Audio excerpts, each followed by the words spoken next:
Mari kita berdoa. Bapa di surga, Bapa yang baik dan mengasihi kami, Tuhan yang kami sembah dalam nama Tuhan Yesus Kristus, Tuhan yang mencintai dan memberkati kami. Kami bersyukur ya Bapa karena pada malam hari ini kami sekali lagi dapat bertemu dalam ruangan ini, dan pastinya Tuhan dengan penuh kerinduan. Kami penuh dengan kerinduan untuk datang kepadamu, menikmati segala berkat yang Kau telah siapkan sediakan buat kami pada malam hari ini. Bapa di surga, lewat seluruh pelayanan kami malam ini, baik hamba-hambamu yang memimpin dalam kebaktian, juga semua yang terlibat dalam pujian dan penyembahan, kami serahkan ke dalam tangan-Mu. Kami percaya Tuhan bahwa Engkau telah mengurapi mereka dan akan memakai mereka terus-menerus dalam pelayanan ini, sehingga nama-Mu dipermuliakan dan kami semua menerima berkat-Mu ya Bapa. Terima kasih Bapa di surga. Kami juga tidak mengizinkan sebarang campur tangan kuasa kegelapan. Kami tolak itu dalam nama Tuhan Yesus Kristus, jauh dari tempat ini, dan biar hanya kuasa Roh Kudus dan otoritas firman-Mu yang menguasai seluruh ruang tempat ini ya Bapa. Kami serahkan juga hamba-hamba-Mu yang sedang dalam perjalanan. Kami percaya Tuhan, mereka sedang dipimpin dan senantiasa terpimpin oleh kasih dan kemurahan Tuhan. Bapa di surga, terima kasih. Kami juga menyerahkan hamba-Mu yang akan melayani kami dengan firman-Mu. Kami percaya Tuhan bahwa urapan-Mu sudah ada pada dia, dan urapan itu akan dia guna pakai untuk kemuliaan kebesaran nama-Mu, bahkan ya Tuhan untuk menjadi berkat kepada kami semua. Terima kasih Tuhan. Kami buka acara ini dengan penuh ucapan syukur dan penyerahan hanya dalam nama Tuhan Yesus Kristus. Haleluya. Amin. Shalom. Selamat malam. Mari kita lambai-lambaikan tangan. Amin. Kamu. Ya, kita sangat bersyukur karena kita dipertemukan di tempat ini. Saya pasti kita semua sudah siap dan semangat untuk memuji Tuhan. Amin. Haleluya. Mari saya jemput jemaat kita semua berdiri. Kita nyanyikan pujian syukur kita. Datanglah kebaikan.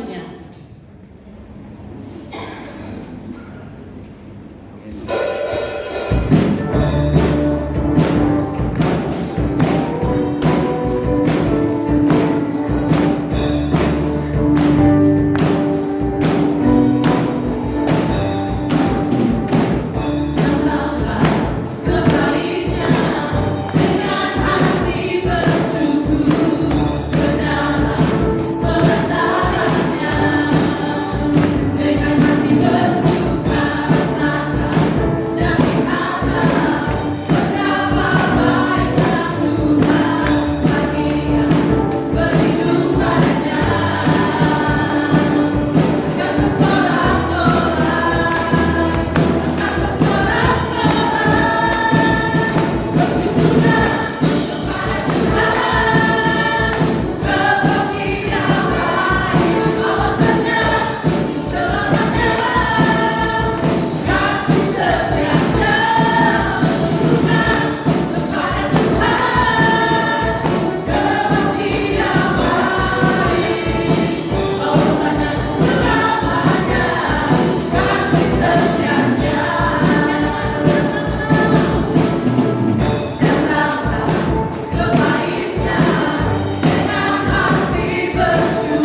yang memberikan kami peluang untuk menikmati kebaikan. Kami yang dahulu jauh daripada Engkau, kami yang dahulu berdosa, yang Kau telah memberikan anak-Mu yang tunggal. Kau telah menyatakan kasih karunia-Mu yang luar biasa, mengambil kami dari lumpur dosa, mengangkat kami, menyelamatkan kami, menebus kami, bahkan mengambil kami menjadi anak-anak-Mu sendiri. Hari ini ya Tuhan, kami bersyukur karena kebaikan-Mu.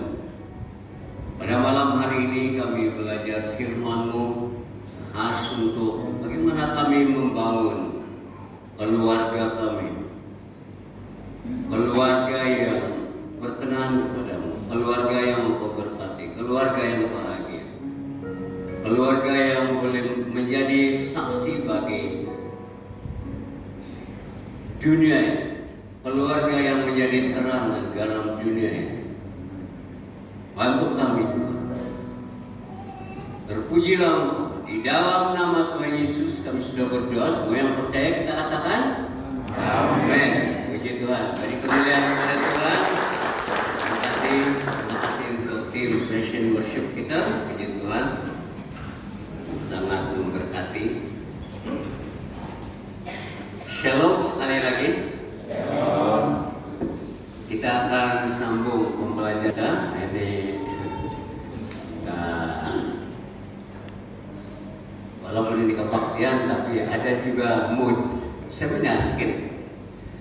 Tetapi saya yakin tidaklah terlalu panjang berbanding yang tadi pagi.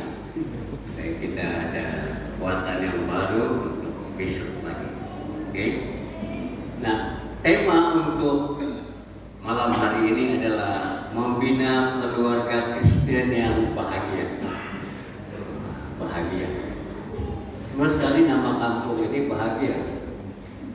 Dan sepatutnya kita bahagia. Amin. Keluarga kita bahagia. Nah, bahagia bukan berarti tidak pernah ada keluar air mata keluar mata kita. Bahagia berarti bukan berarti tidak ada problem yang dihadapi oleh family. Ayub, keluarga Ayub itu bahagia. Tapi kemudian pada waktu dia menghadapi cabaran yang sangat berat, hampir-hampir keluarganya terguncang kuat. Tapi kemudian pada akhirnya Daud berkata, dahulu saya hanya mendengar, saya hanya dengar saja tentang Engkau. Tetapi sekarang mataku sendiri melihat. Setelah melalui segala macam pengalaman yang luar biasa, yang badai yang bertubi-tubi, akhirnya berkata, dengan mataku sendiri melihat. Melihat Engkau, artinya apa? Dia merasakan sendiri betapa luar biasa Tuhan. Saya percaya bila kita berbicara tentang keluarga bahagia, itu bukan berarti family tidak ada problem, tetapi bersama Tuhan kita boleh handle apa yang datang pada keluarga kita. Nah, kalau kita lihat 2 Samuel pasal 23 ayat 3 sampai 5. Oke, next. Ini adalah di akhir hidup Daud. Kita tahu Daud memang orang baik, tapi family-nya bukan sempurna. Family-nya tidak sempurna. Dia sendiri tidak sempurna. Memang pun tidak ada orang yang sempurna. Ada orang yang mau cari gereja yang sempurna.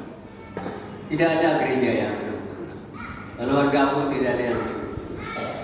Bahkan ada orang berkata, kalau kau merasa dirimu sempurna, kau berada di gereja yang kau rasa tidak sempurna, lalu kau pergi keluar dari gereja itu, kau pergi cari yang sempurna. Lepas kau menemukan gereja yang sempurna, begitu kau masuk sana, terus gereja itu tidak sempurna.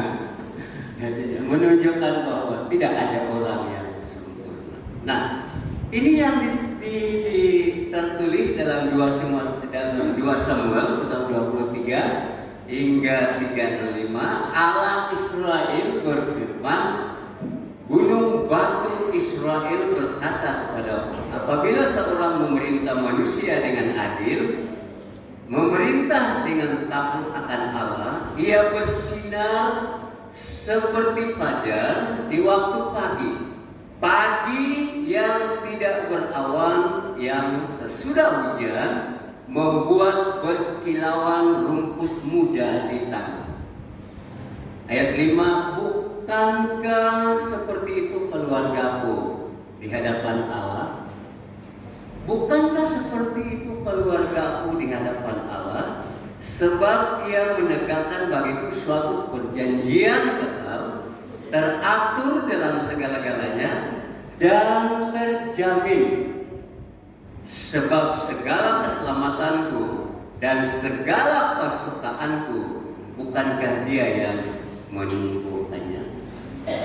Apa yang kita boleh belajar dari bahagian Raja Daud membuat pengakuan bahwa dengan pertolongan Tuhan, dengan kedaulatan Tuhan, dengan kasih Tuhan, Tuhan sendiri yang telah menolong familinya, keluarganya. Saya boleh katakan kalau menurut term di sini, keluarganya bahagia. Bahagia. Nah, persoalannya untuk kita hari ini, next, bolehkah kita membangun keluarga bahagia pada zaman sekarang ini? Nah, penuh dengan cabaran dan sebagainya. Nah, kita selalu mendengar dalam ada juga, tidak tahu kalau pernah dengar, tapi kalau kita lihat di mana-mana kadang-kadang kita boleh dengar di dalam rumah rasa panas, dan semakin tak sekepala dengan pasangan, tidak sekepala pasangan ya. Dalam keluarga itu hanya satu kepala saja, tidak boleh dua kepala. Karena laki-laki suami itu kepala, istri pun ada kepala, tapi fungsinya penolong. Dia tidak berfungsi kepala. Jadi kepala tetap satu. Seperti peribahasa orang Cina, tidak boleh dua jantan di satu bukit. Memang ada perang saudara. Nah, tetapi dalam rumah tangga sendiri, kalau sudah ada panas, kemudian semakin tak sekepala dengan pasangan, itu sudah dalam keadaan yang teruk. Serumah tapi buat hal masing-masing, tak perlu berbual dan bergurau. Nah, ini ada satu situasi. Kemudian ada tak rasa terpenuhi oleh pasangan dan tak tahu macam mana nak memenuhi pasangan. Ini adalah ungkapan tidak bahagia. Pasangan dah berubah. Ada lagi berubah, dia tahu ubah apa yang berubah. Pasangan dah berubah dan tak macam dulu. Nah, sepatutnya dulu bagus, sekarang lebih bagus lagi. Itu sepatutnya, kan? Yang dulu bagus, sekarang sudah sepatutnya lebih bagus. Tetapi ungkap tadi dia bilang dulu bagus, sekarang tidak bagus. Artinya dia lagi menurun dia punya prestasi. Kemudian dia bilang selalu bergaduh tentang anak karena cara didikan berbeda. Istri cakap suami cakapi menyebabkan anak keliru dan sukar didisiplinkan. Dia bilang, Papa Mama B, anak B. Jadi dia keliru. Kemudian dia bilang pasangan macam anak sulung. Letihnya bila pasangan tak boleh diharap dan tak membantu dalam mengurus keluarga. Nah ini terjadi macam ungkapan-ungkapan begini. Jadi dalam skenario begini, situasi begini, pertanyaan sekali lagi adalah, bolehkah kita membangun keluarga kita dengan bahagia? Bolehkah? Pastor, macam bolehkah Pastor? Boleh juga kan? Amin saja, boleh. Kalau kita lihat dari next, saya lihat yang biasanya di pihak Jatim atau pihak yang Muslim itu mereka banyak yang mereka kasih beritahu tentang perceraian dan sebagainya. Dan kemudian salah satu yang bagi saya yang menarik adalah kenapa mereka mau bercerai. Lalu ini antara lain dia punya sebab. Tidak tunai tanggung jawab, tidak bersepahaman, kawin muda, ketagihan dada, campur tangan berlebihan mertua, curang, suami kekacauan, keperluan seksual tidak terpenuhi, berjauhan terlalu lama. Ini boleh terjadi juga dalam Christian punya family. Boleh juga kan?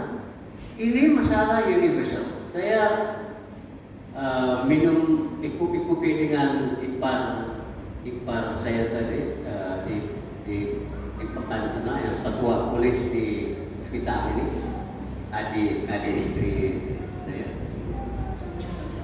Saya tanya sama dia, sibuk tak kerja polis di sekitar? Tidak berapa sibuk. Tidak, orang baik nih, orang sekitar. Apalah dia punya masalah saja kalau di sebelah persekitar sabu saja dia bilang. jadi ini mungkin ada ketagihan dada aja, banyak ada juga bagus. Jadi ini antara menyebabkan perceraian, dan dalam statistik yang diberi pada masa itu adalah 3 case perceraian bagi setiap jam. Mereka di sebelah dia, mereka yang kasih lapor. Tapi saya ambil ini supaya kita pun melihat, mungkinkah ini boleh terjadi juga dalam masyarakat Kristen, secara khusus SID. Tapi saya punya classmate dan juga pernah join campus saya dulu. Sekarang dia ketua anak negeri, mengurus benda-benda urusan sarai barai. Saya tanya dia, adakah orang SIB yang datang minta urusan ini? Dia bilang ada. Berapa umur usia perkawinan mereka yang datang? Yang muda-muda baru kawin lagi. Nah sekarang punya masalah ini adalah orang-orang yang baru kawin ini, yang di bawah umur 5 tahun dia punya usia perkawinan. Dia bilang itu 5 tahun pertama itu memang separat, habis. Oleh sebab itu kita berusaha untuk siapkan mereka dalam membangun keluarga mereka. Nah, kalau kita lihat kembali kepada Daud, next, keluarga Daud. Dia kata, bukankah seperti itu keluargaku di hadapan Allah? Jadi kita mau rindu. Dia bilang, dia bersinar seperti fajar di waktu pagi. Bersinar seperti fajar di waktu pagi itu, pagi-pagi itu macam cerah, itu membayangkan satu kegembiraan, suatu pengharapan, suatu yang menyenangkan, suatu yang indah. Dan mengapa begitu? Karena Tuhan menegakkan dengan Tuhan dan dengan keluarganya, Tuhan telah mengadakan satu perjanjian dengan, artinya keluarga itu dibangun dengan janji Tuhan, dengan janji. Itulah kalau keluarga Kristen itu dia dibangun dengan perjanjian. Itu waktu mereka kawin, mereka disuruh untuk berjanji. Waktu mereka berjanji di hadapan, berjanji itu dia di hadapan Tuhan, di hadapan pemerintahan di kerajaan, di hadapan jemaat, dan mereka buat janji. Dan janji itu bukan sekedar yang kontrak janji atau apa, tetapi yang berkekalan, kematian memisahkan kita berdua. Jadi menegakkan bagiku suatu perjanjian kekal dari pihak Tuhan. Kalau dia sudah janji memelihara kita, dia tidak akan pernah berubah. Nah, itu sebenarnya kabar baik untuk kita. Selain keluarga itu stick tetap pada janji kekal Tuhan itu, dia mampu untuk keluarga kita punya pelihara keluarga kita teratur dalam segala-galanya dan terjamin, sebab segala keselamatanku dan segala kesukaanku bukankah dia yang menumbuhkannya. So di dalam hatinya dia bilang keselamatanku itu security dia dan yang menyebabkan hati saya bahagia, yang kesukaan saya Tuhan yang kasih tumbuh. Jadi bukan usaha kita sendiri, tapi Tuhan campur tangan untuk kasih tumbuh itu di dalam keluarga. Saya pikir yang masalah kebanyakan pasangan yang sekarang ini, termasuk yang muda-muda ini yang tidak dipersiapkan untuk menghadapi keluarga mereka tidak melibatkan kedaulatan Tuhan di dalam membangun keluarga mereka. Dari sedikit-sedikit masalah, dalam bahasa Inggris terlalu fragile, terlalu mudah pecah. Dan ini yang kita harapkan gereja akan bantu menguatkan mereka. Oke, next. Saya kongsikan 3 saja untuk kita bagaimana, pasti banyak cara, tapi saya kongsikan 3 untuk bagaimana kita membangun keluarga baik, walaupun baik yang baru maupun yang sudah lama. Untuk kami 35 tahun sudah masih tetap belajar bagaimana menjadi suami yang baik, istri yang baik. Oke, dia bilang create in me a clean organ. Dia bilang, bila tahu dia punya Melayu itu, dia bilang kasih cipta itu hati yang bersih. Tuhan ciptakan hati yang bersih di dalam diri, di dalam. Jadi yang pertama saya mau kongsikan kepada kita adalah bina keluarga dengan hati nurani yang murni. Artinya hati segala-galanya sudah dari hati kita. Oke, next.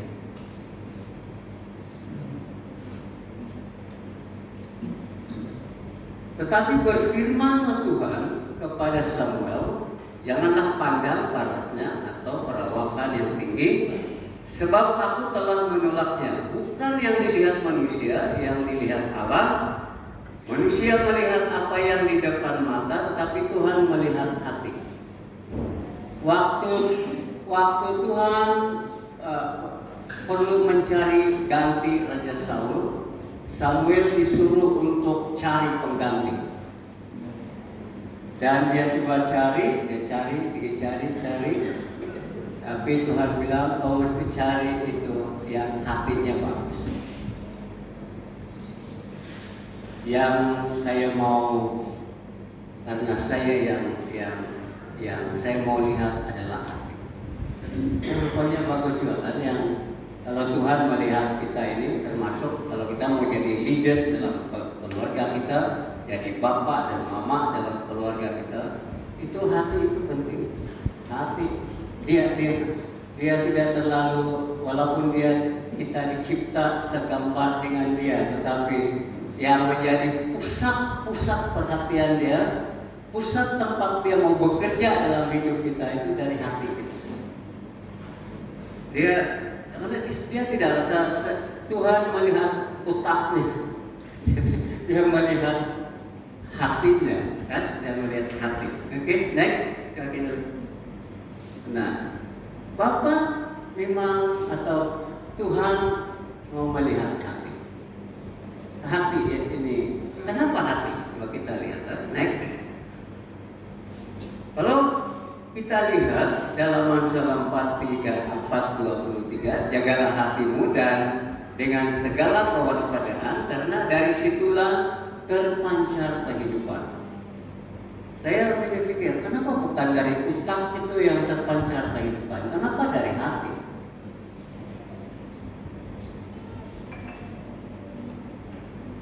Kalau kita, saya boleh pertimbang-timbang lepas itu apa fungsi hati? Oke, next kita lihat. Dalam hati ada hati ada hati nurani, itu yang konsisten dalam kesadaran hati, yang berfungsi sebagai hakim dalam diri kita dan dapat mengadili tindak tanduk, sikap serta pilihan kita. Rupanya yang dalam, walaupun berpikir otak itu berpikir, tapi yang mempertimbangkannya itu akhirnya yang betul-betul final mempertimbangkan itu dari hati. Hati yang itu kan, kalau kita pikir banyak, sudah pikir banyak yang ini ABCD, tapi itu hati bilang itu dalam tidak lain, tidak senang hati. Kalau mau pilih ini, lain ini dari hati itu dapat mengadili tindak tanduk dan sikap dan pilihan kita. Oke, next. Dan hati nurani boleh membimbing kita supaya membuat pilihan yang betul atau memberi amaran supaya kita terhindar daripada membuat pilihan yang salah. Jadi itulah sebabnya jangan ignore atau jangan abaikan itu suara hati itu waktu kita membuat keputusan. Kalau silap buat pilihan, ada dia punya menyusul juga. Oke, next. Hati nurani boleh membimbing kita supaya membuat pilihan yang betul atau memberi amaran supaya kita terhindar daripada membuat pilihan yang salah. Jika pilihan yang baik dibuat, next. Hati nurani kita akan merasa tenang. Jika pilihan yang buruk dibuat, kita akan disiksa oleh hati nurani yang dibelenggu rasa bersalah. Daripada ada pengalaman yang kamu sudah lepas buat sesuatu keputusan, itu hati tidak bergerak. Tetapi dia bilang sudah terlanjur. Lalu teruskan dengan pilihan itu hati makin tersiksa. Jadi itulah sebaiknya dalam firman Tuhan itu ada peluang. Kalau merasa kalau sudah atau itu tidak baik, undur sedikit, adjust balik gitu dan ikut rancangan Tuhan. Nah, kalau kita lihat, next ada beberapa satu ilustrasi yang saya ingin buat untuk kita. Next. Seorang yang pelaut itu mengemudikan kapalnya mengharungi lautan yang luas. Dia bawa dia punya kapal di lautan yang luas. Kemudian ada seorang pengembara merintasi sebuah padang gurun yang terbiar, macam ini satu yang macam siap-siap yang boleh sesat. Seorang penjuru terbang menerbangkan pesawatnya melintasi awan yang berkepul-kepul di langit, tapi tidak sesat. Apa kesamaan dari tiga ini? Apa yang sama? Apa yang ada pada mereka yang sama? Supaya tidak sesat.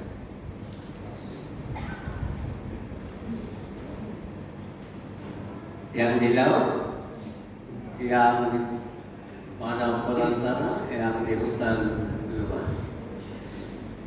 Tidak susah. Apa sebabnya?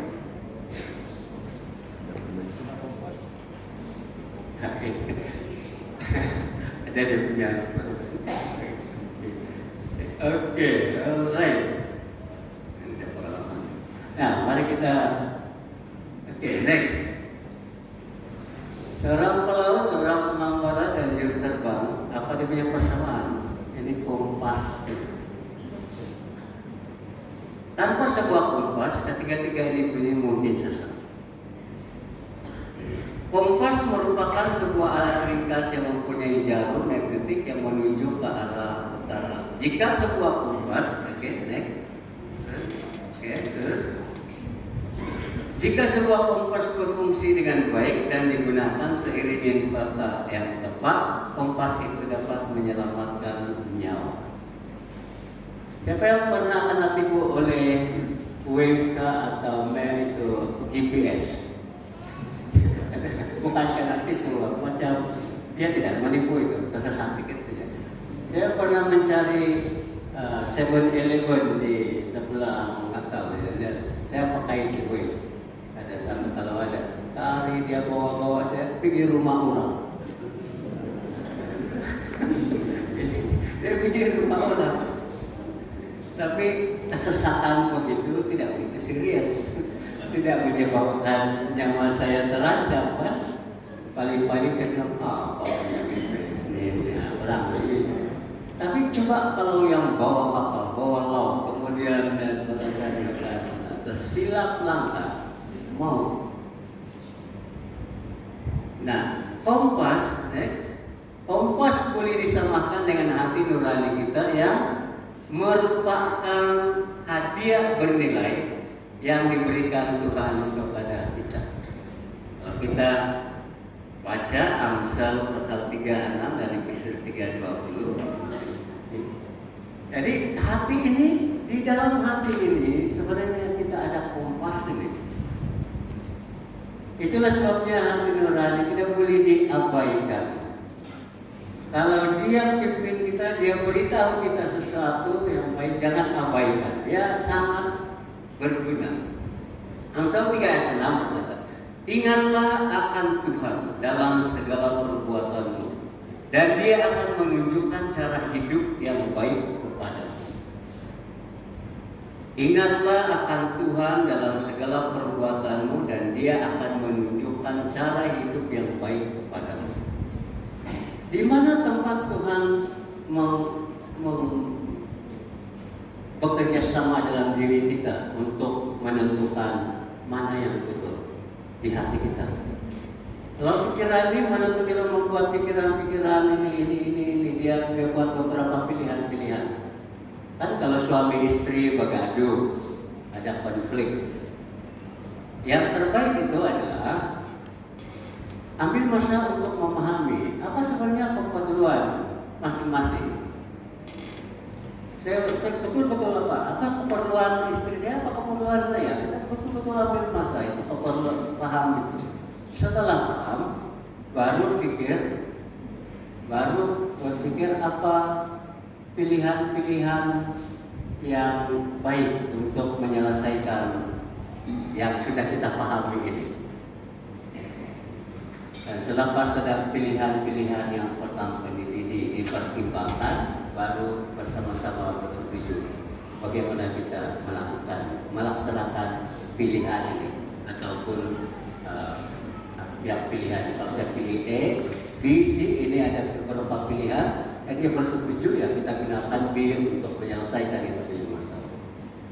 Tetapi yang menolong kita itu dari hati kita, yang menguatkan mana satu yang kita pilih, tidak dari dalam hati kita. Ingatlah akan Tuhan dalam segala perbuatanmu, dan Dia akan menunjukkan cara hidup yang baik kepadamu. Dan waktu hati kita terpaut kepada Tuhan, sebabnya biasanya bila kita datang kepada Tuhan itu, yang kita sebut doa itu, sebenarnya itu salah satu alat atau cara untuk kita berhubung dengan Tuhan. Kita berdoa. Dan waktu kita berdoa, menurut Efesus 20 ayat 21 ini, Dengan kuasa Allah yang bekerja dalam diri kita, Allah dapat melakukan perkara yang jauh lebih banyak daripada yang kita minta atau pikirkan. Hendaklah Allah dimuliakan selama-lamanya di kalangan jemaat melalui Kristus Yesus. Terpujilah Allah. Amin. Apa yang dia maksudkan di sini? Kalau saya minta sesuatu, kalau saya berdoa, saya berpikir, saya berdoa, Tuhan campur tangan, dia akan buat jauh lebih bagus daripada apa yang saya minta dan apa yang saya pikirkan. Jadi ada harapan. Oke, next, tanpa hati nurani. Tanpa hati nurani, hidup kita pasti tidak tentu arah.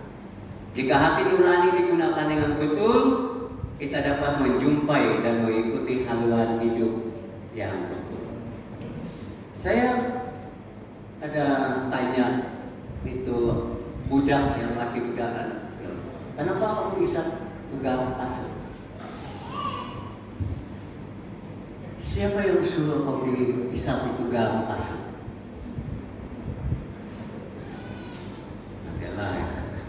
Ada juga yang bilang, saya begitu karena hati saya itu terkoyak. Hati saya koyak ke dalam hati, koyak. Hati saya sudah hati. Saya jumpa kawan bilang, jangan kau, tidak perlu sehat kau, karena ikut saya. Isap gampang. Waktu isap gampang, ini hilang, itu dia punya kesakitan. Tapi kalau hati yang koyak, tapi gam kasut tidak boleh kasih gam itu. Malah dia semakin rusak. Hati yang sudah koyak, hati yang koyak, hanya kasih Tuhan yang boleh kasih gam.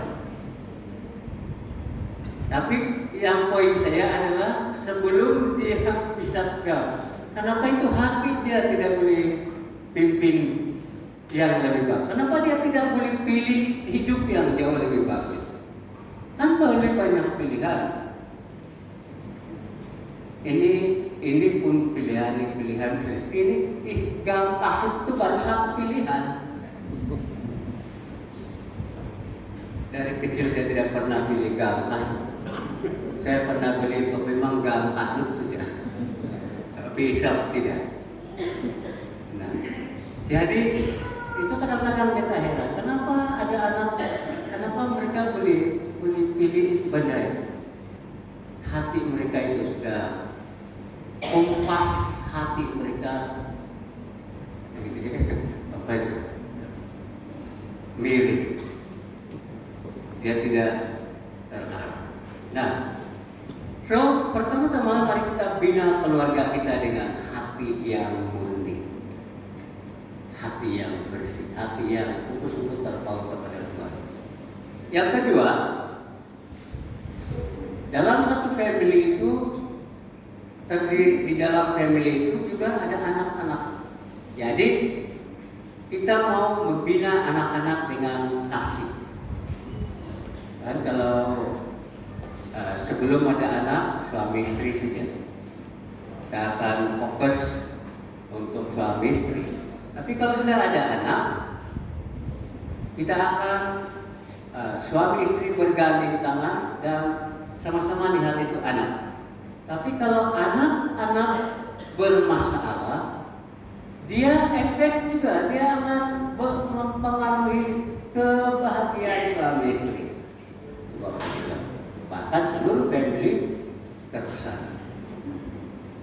Nah, salah satu tugas penting dalam keluarga adalah membesarkan anak-anak. Suami istri yang bahagia pasti menjadi ibu bapa yang baik. Tadi dalam lagu ada satu yang terus masuk dalam pikiran saya. Dia bilang, saya ibarat anak panah di tangan Tuhan. Kalau karena rilis, dia tidak pernah meleset. Tapi sebenarnya dalam Mazmur 103 27, yang pegang anak panah itu ibu bapak. Anak-anak itu yang adalah anak-anak panah. Terus dalam Mazmur, berbahagialah orang yang banyak tabung, saving, tabungan, yang di dalam tabungan itu adalah anak-anak panah yang seperti di tangan pahlawan. Dan anak panah di tangan pahlawan itu pada maksudnya kalau dia sudah terlatih dan bila dia itu anak panah dia kasih tarik lepas, itu anak panah terus pada sasaran, tidak meleset. Tetapi pada dasarnya reality dalam keluarga ada masa juga kalau begitu bagus pun ibu bapak, dia coba juga latih anaknya, train anaknya, dia bantu anaknya. Tetapi bila dia kasih rilis, dia kasih lepas, ada juga anak panah yang tiba-tiba masuk di jurang. Dia tidak masuk. Ada juga macam kita kasih lepas.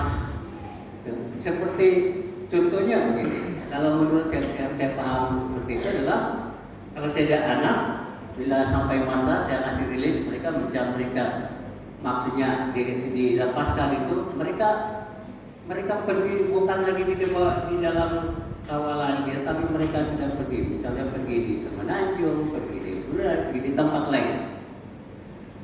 Mereka sendiri sudah sana. Kalau mereka anak panah seperti dalam satu Mazmur 127 itu, begitu kita kasih lepas, tidak perlu ibu bapak tidak perlu bimbang, dia tahu bagaimana bawa diri. Tetapi pada kenyataannya ada masa anak panah itu juga dia tidak terus sasaran, dia pergi di jurang. Tapi kita bersyukurlah karena sebagai ibu bapak, kalau itu anak panah jatuh di sana, sekarang tugas ibu bapak kita akan pergi rescue balik mereka anak. Itu bertanggung jawab yang besar. Itu berat itu sudah, tapi tanggung jawab, masih tanggung jawab. Kalau anak panah sudah tahu dia sudah masuk ke jurang sana, ibu bapak harus pergi dan menyelamatkan dia dengan apa saja. Kalau nyawa menjadi taruhan, nyawa juga kuberikan dia. Orang lebih begitu. Dan tetapi inilah kita lihat. Oke, next, kalau kita lihat beberapa ilustrasi ini. Next. Ibu bapak itu sebagai, dan kalau bapak berfungsi sebagai raja di dalam keluarganya, dan sebagai nabi, sebagai imam, dan kalau ibu bapak memahami kasih karunia Tuhan, maka kasih karunia itu dibawa ke dalam keluarga. Sebagai raja, sebagai pemimpin, tugasnya sebagai bapak, dan ini yang antara lain juga sangat sukar ini adalah memastikan keluarga saya aman, saya ada anak-anak saya ada tempat tinggal, anak-anak saya boleh pergi mendapat pendidikan yang bagus, dan mereka bisa terjamin. Itu tugas itu sebagai raja. Dan baru-baru ini Agung pergi di Sabah itu. Ya, semua orang berbeda oleh karena ada satu orang dia mereka tahu ada, tapi ada banyak orang Sabah tidak tahu dia Agung kan tidak. Ada panggil Gung saja dia.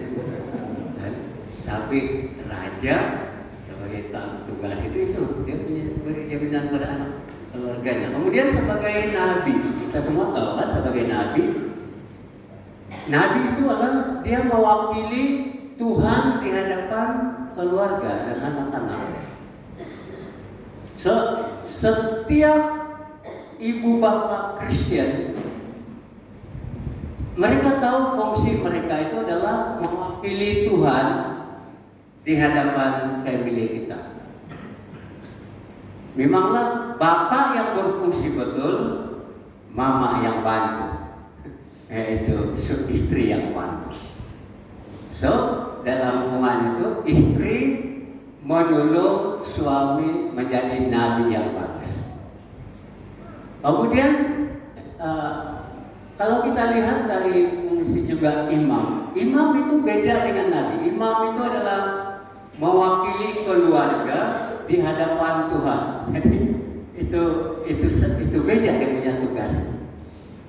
Kalau nabi kita mesti mengerti betul-betul perlu Alkitab supaya kita tahu apa yang kita boleh ajar kepada anak-anak kita, kepada keluarga kita. Tapi kalau imam lain, imam itu adalah dia memahami betul anak-anak kita, memahami keluarga kita, dan kita mewakili mereka di hadapan Tuhan. Sama seperti Ayub katakan, Tuhan, saya punya anak pergi pesta. Jangan-jangan pada masa pesta itu mereka telah buat dosa. Lalu dia berdoa kepada Tuhan, Tuhan, kuduskanlah anak-anakku. Jadi dia berfungsi sebagai imam. Masalah sekarang adalah ada banyak bapak atau mama Kristen yang susah untuk tidak menggambarkan bapak, tidak mewakili bapak di keluarga, pun tidak mewakili keluarga dengan terhadap ibu bapak. Jadi ini menjadi cabaran. Next kita lihat. Nah, macam ini gambar ini. Ini adalah kalau saya anak dia ini, bilang saya sudah mau kenal bapak di surga dengan melihat bapak kita begini. Gambar tuh bapak di surga itu sama nanti nampak semua. Susah mau lihat bapak di surga kalau begini. Belum. Ya, saya lupa gambar mama lah. Ya, tapi tidak apa. Gambar ada juga ya. Nah, hari kita lihat. Bagaimana kita membawa kasih karunia itu di dalam family kita? Kasih karunia itu begini. Kalau dalam bahasa dusun itu nipu hawa. Ada juga kalau dalam bahasa Inggris grace. Kalau dalam bahasa Indonesia ada yang menyebut kasih karunia, ada yang menyebutnya rahmat, ada yang menyebutnya kurnia, ada yang anugerah dan sebagainya. Tapi kasih karunia itu begini. Saya tidak layak untuk menerima keselamatan, tapi Tuhan memberikan saya keselamatan melalui Yesus Kristus. Maka saya boleh mendapat keselamatan itu. Itu kasih karunia. Kan? Lain dengan kalau misalnya anugerah pengetahuan, kalau di Malaysia anugerah itu lain. Macam penganugerahan datuk dan sebagainya itu kan, atau pangkat-pangkat itu, orang itu sudah membuat jasa di bumi, baru mereka dapat itu penganugerahan. Grace atau kasih karunia yang dalam Alkitab itu berbeda. Kita mendapat sesuatu yang sangat indah, yang sebenarnya kita tidak layak untuk menerimanya. Kita mendapatnya. Itu namanya kasih karunia. Jadi ini konsep ini kita bawa dalam pembinaan keluarga kita, termasuk membimbing anak-anak kita. Nah, kalau kita lihat contoh, yang contoh ya, next. Yang pertama ini adalah kekuasaan dan kepemimpinan. Ketika seorang ayah atau ibu bapa menggunakan kekuasaan dengan mengancam, garang, mau menang sendiri dan kasar terhadap anak-anak, akibatnya adalah anak akan menjadi pemberontak.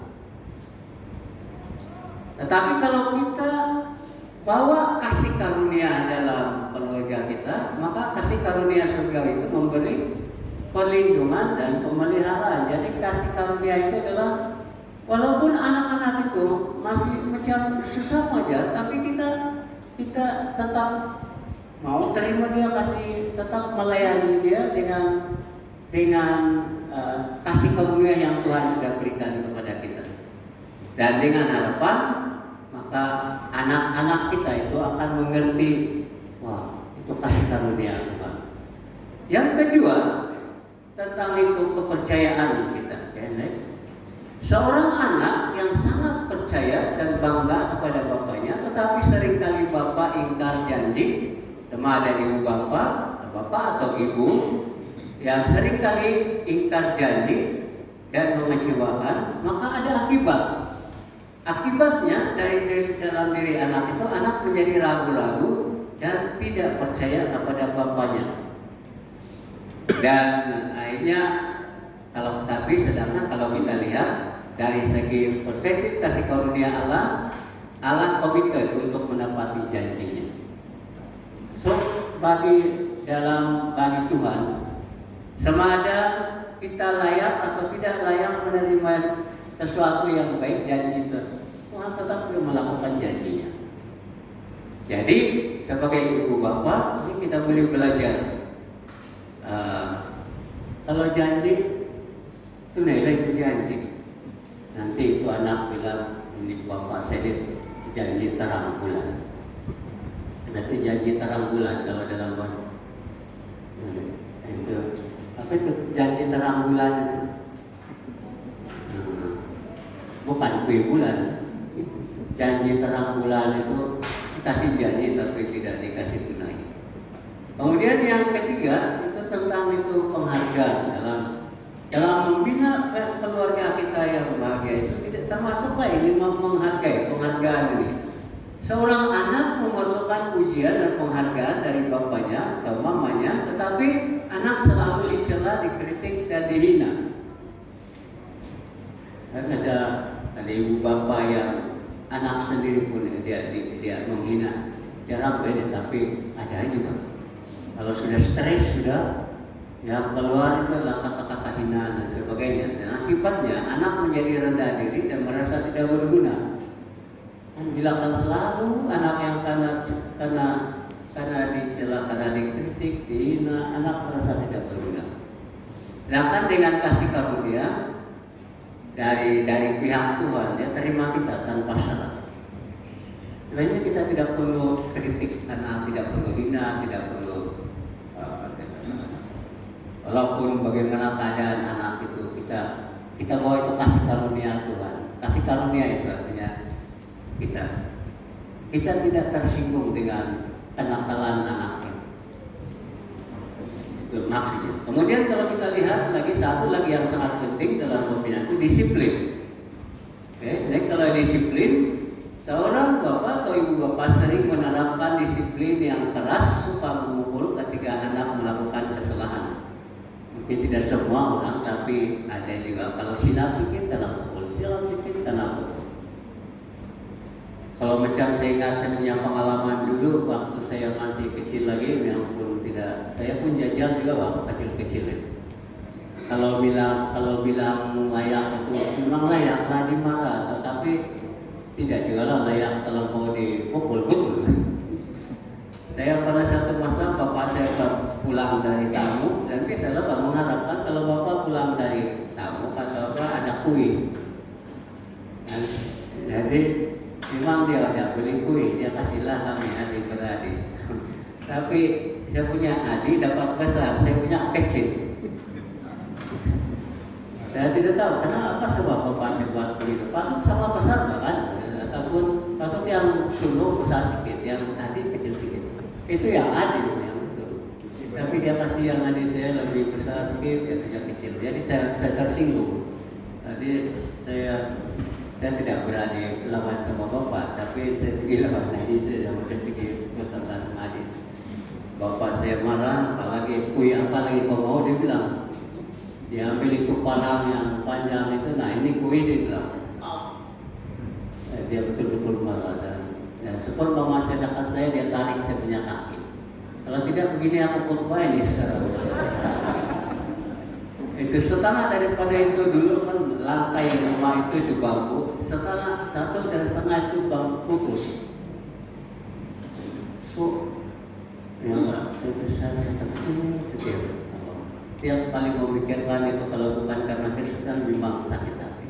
Tapi itulah mana kalau ada ibu bapak macam itu, ada bapak itu yang kalau dusun dia istilahkan bermusang itu yang kalau marah terus tidak boleh kawal, marah terus tutup punya itu betul-betul itu. Nah kalau ada bapak begitu dan itu mama ada apa begitu?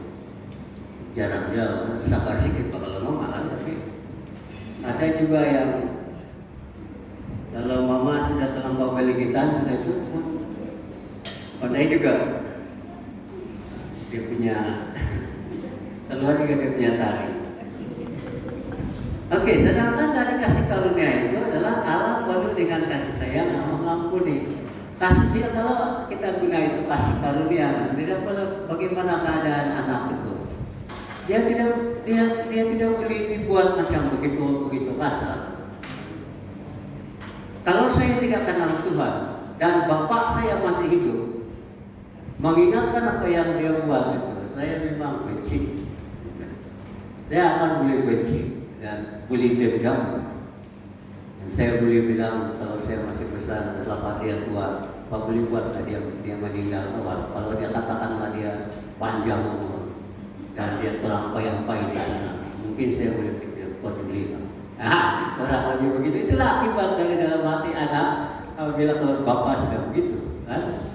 So ibu bapak kita ada perlu beri kasih bawa itu kasih karunia untuk membimbing anak. Ada memang anak yang memang nakal dan yang susah mau didik, tapi coba bawa itu kasih karunia itu di dalam pembimbingan kita.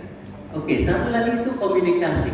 Satu lagi penting yang kita dapat perlu sekali dalam membangun keluarga itu communication. Kalau kita berhubung kan.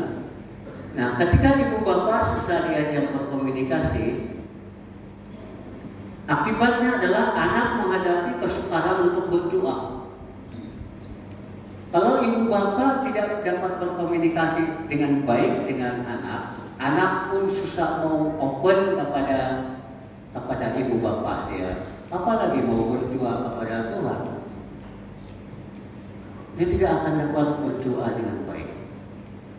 Sedangkan kalau kita belajar tentang kasih karunia Allah, tidak kira bagaimana kita ini keadaan hidup kita ini, Tuhan tetap rindu untuk berkomunikasi dengan kita. Dia sediakan 66 untuk dia mau kasih sampaikan message-nya kepada kita. Kalau Ibrani pasal 1 itu dia bilang dia dari dahulu berkali-kali dia gunakan hambanya untuk supaya menyampaikan hati dia kepada manusia. Dari pihak Tuhan dia mau bersekutu dengan kita. Kalau kita ambil ini di bawah ini kasih karunia seperti ini dibawa kepada keluarga kita, maka kita pun marilah kita dalam tidak kira bagaimana itu anak belajar berkomunikasi dengan dia. Oke? Dengan harapan akan datang anak tidak terhalang untuk datang kepada Tuhan.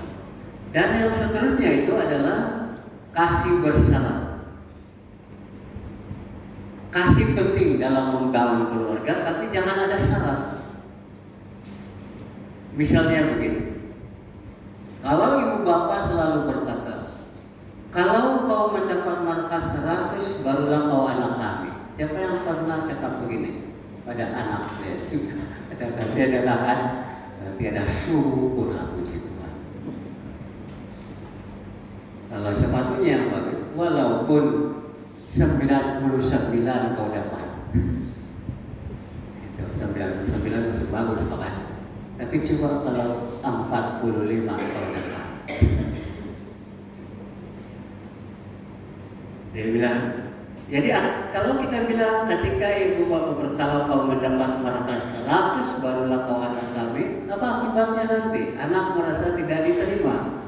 Dia juga tidak rasa aman berada dekat dengan ibu bapak. Karena apa? Kalau saya gagal, saya akan reject.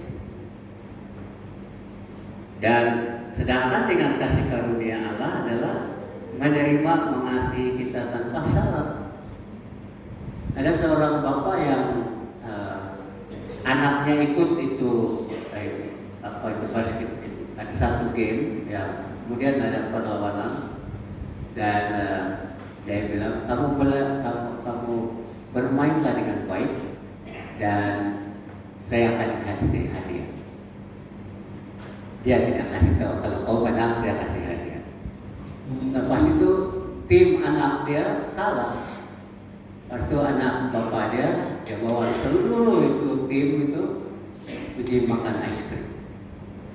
Saya bilang ini saya punya hadiah untuk kamu, bukan karena menang, tetapi kamu berharga. Jadi ini satu yang bagus. Itu kasih karunia. Kasih karunia itu dibawa di dalam memberi dorongan kepada anak-anak. Dan yang terakhir dari poin 2 ini adalah memahami isi hati anak. Seorang anak ingin menyenangkan hati ibu bapanya, tetapi ia tidak tahu cara bagaimana maka ia selalu silap. Dalam situasi itu, seringkali ibu bapa menghakimi perbuatannya bukan isi hati atau motivasi anaknya. Saya tidak tahu bagaimana pengalaman kamu yang lain, tapi pada dasarnya sebagai anak, dan selalu memang kita ada hati kita mau respect ibu bapa, mau kasih senang hati ibu bapa, tapi ada masa di mana kita tidak tahu bagaimana sebenarnya mau kasih senang hati ibu bapa. Lalu mereka takut silap dan anak akibatnya adalah anak merasa tidak aman lalu suka berbohong. Maksudnya begini, kalau mereka takut silap lalu mereka berbohong kepada orang ibu bapa. Mengapa? Karena berbohong, karena mereka takut karena hukum. Sedangkan dengan kasih karunia Allah melihat hati dan berusaha mendamaikan, memahami keadaan kita. Jadi kalau kita selalu mau hakimi anak kita, silap sedikit mau hakimi, anak akan takut. Bila mereka takut, mereka akan bohong. Kenapa mereka bohong? Mereka takut. Jadi anak tidak ada integriti, mereka berbohong pada anak-anak. So apabila melihat anak-anak kita dengan mata kasih karunia Allah, next. Jadi kalau kita bawa itu kasih karunia Allah itu dalam membangun keluarga kita, dan kita melihat anak kita dengan mata kasih karunia Allah, maka kita dapat mengenal anak-anak kita akan mengenal Tuhan secara benar. Tidak susah mempercayakan diri kepada Tuhan. Anak-anak tidak susah mengasihi Tuhan, tidak susah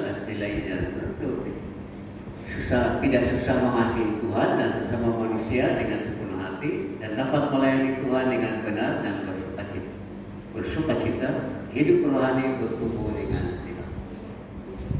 Waktu anak perempuan kami dia ada sedikit keras, dan suatu masa saya betul-betul marah. Lalu dia bilang, "Bapak, tidak patut kau buat begitu kepada saya." Itu anak kita, tidak patut kau buat begitu. Saya bilang, oke lah, saya minta maaf. Lagipun kau adalah anak perempuan yang pertama. Saya tidak ada experience handle anak perempuan. Menurut kau apa yang patut saya buat untuk kau? Dia senyum saja, dia tidak juga kasih cadangan. So sejak dari itu saya mulai paham bahwa anak saya memerlukan perundingan untuk apa-apa saja pun perunding, jangan sembarangan marah. Jadi saya beritahu dia, saya memang tidak ada pengalaman menjadi bapak seorang anak perempuan. Kau anak perempuan yang pertama. Jadi lalu dengan itu berunding, oke, boleh selesai dengan baik. terakhir, membina keluarga untuk berharap kepada Tuhan. Oke, next. Poin yang terakhir ini, bina keluarga untuk berharap kepada Tuhan. Ada yang saya belajar dari konferensi Wira baru-baru ini. Kalau saya silap, dia bilang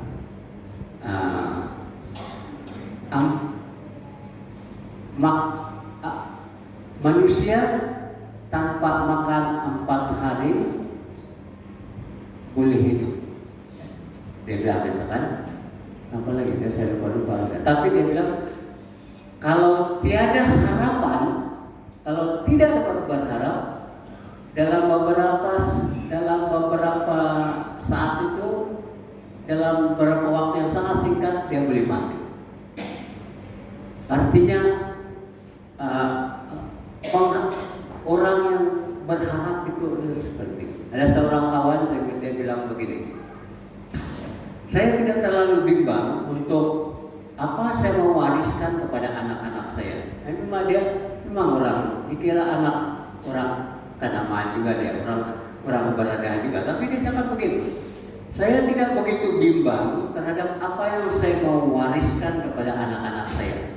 Satu saja saya mau pastikan supaya saya boleh waris, supaya mereka boleh berharap kepada Tuhan. Bagus juga itu, saya bilang ide itu bagus. Nah, poin yang ketiga ini, bina keluarga untuk berharap kepada Tuhan. Dalam Mazmur 33 ayat 18, coba kita baca bersama-sama. 1, 2, 3. Sesungguhnya mata Tuhan tertuju kepada mereka yang takut akan Dia, kepada mereka yang berharap akan kasih setia-Nya. Kalau kita lihat next, ini gambar ini. Dalam Lukas 12 ini, dia bilang, coba perhatikan Raja Salomo. Pakaian dia cantik sekali. Tetapi kalau banding dengan bunga bakung, ya bunga bakung itu, pakaiannya tidak secantik dengan bunga itu. Nah, perhatikan itu bunga, dia bilang, hari ini ada berkembang, besok dia lain, dia boleh dibakar. Itu pun didandan oleh Tuhan dengan Bapak, didandan oleh Bapakku di surga, kata Yesus. Apalagi kamu. Apa maksud itu? Yesus ajar pengikut-pengikutnya pada murid-muridnya hari itu untuk berharap kepada Tuhan. Nah, itu burung gagak lagi. Itu Elia, waktu satu masa tiada makanan, Tuhan yang hantar makanan itu burung gagak. Saya study ini burung paling rangka adalah burung gagak. Dan ini yang disuruh bawa daging. Dalam urusan biasa, burung gagak tidak pernah share kepada orang lain. Tapi itu pun dia buat apa yang Yesus mau ajarkan kepada dia, berharap kepada Tuhan. Kemudian kalau kita lihat lagi di Lukas 15. Next lagi. Di Lukas 15 ini yang satu gambaran seorang pahlawan, ada anak panah di tangannya, dan waktu panah rilis itu anak panah masuk di jurang. Dan anak bungsu itu kan dia tinggalkan, dia bilang, Bapak, berikan saya semua harta waris saya. Nah, Bapak kasih, dia jual, dia dapat duit, dia pergi malam tahu. Itu ibarat anak panah sudah kena lepas. Apa yang dia buat? Dia bergaul dengan pelacur, akhirnya dia menderita, dan dia macam ibarat anak panah yang jatuh di jurang. Tetapi syukurlah. Dalam cerita ini, Bapak tidak pergi susah-susah, pergi cari. Anak itu sadar sendiri dan balik. Mengapa dia balik? Karena pada waktu di rumah, Papa ini saya percaya kalau dia ada istri tidak ada sebut di situ, tapi kalau dia ada ibu bapak benar-benar, saya percaya orang tuanya telah menanam itu kebenaran firman Tuhan. Waktu dia berada dalam keadaan yang sangat sukar, dia mencari jalan untuk bagaimana keluar daripada masalah. Yang menjadi pengharapan bagi dia adalah kebenaran yang sudah dia pernah dengar. Dan dia cari berpaut, mau pegang ini, mana yang boleh diharapkan di saat-saat yang susah ini. Akhirnya yang satu-satu yang dia ingat, dan waktu kompasnya kembali bagus, dia bilang tempat yang paling bagus adalah di rumahku. Dia balik lagi di rumah. Nah, itulah sebabnya saya selalu dorong ibu bapak.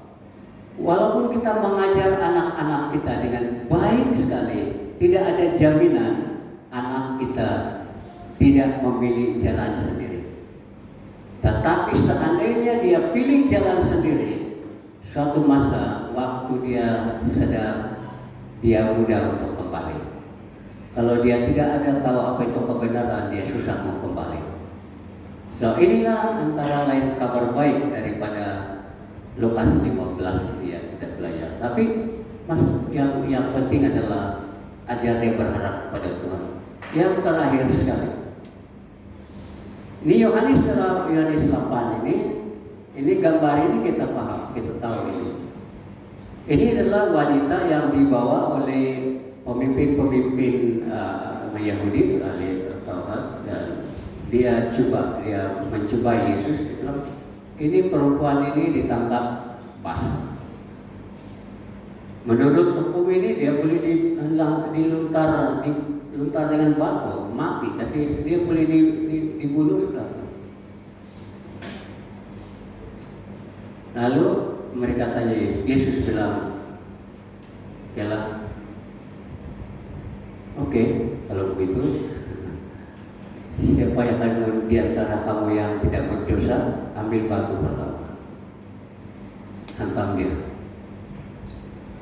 Itu orang Farisi, pemimpin agama Yahudi pun dia pikir, adakah dosaku?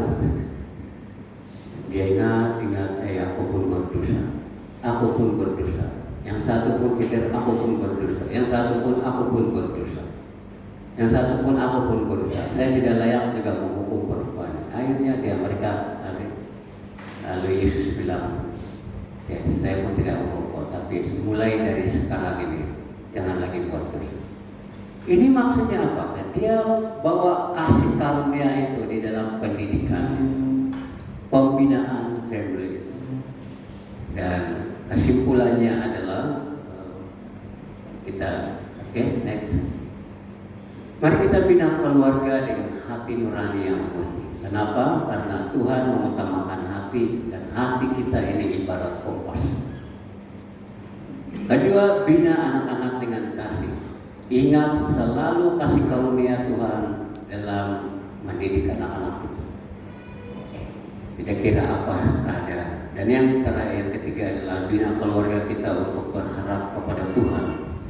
Tuhan memang menyediakan apa yang kita perlukan. Tuhan mengasihi dan menerima kita tanpa syarat. Tuhan sentiasa memberi peluang kedua. Pertobatan sejati sangat penting.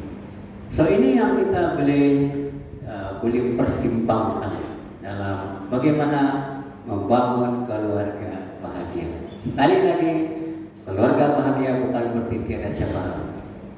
Keluarga bahagia adalah kita dapat gunakan kasih karunia Tuhan untuk membangun keluarga kita. Amin.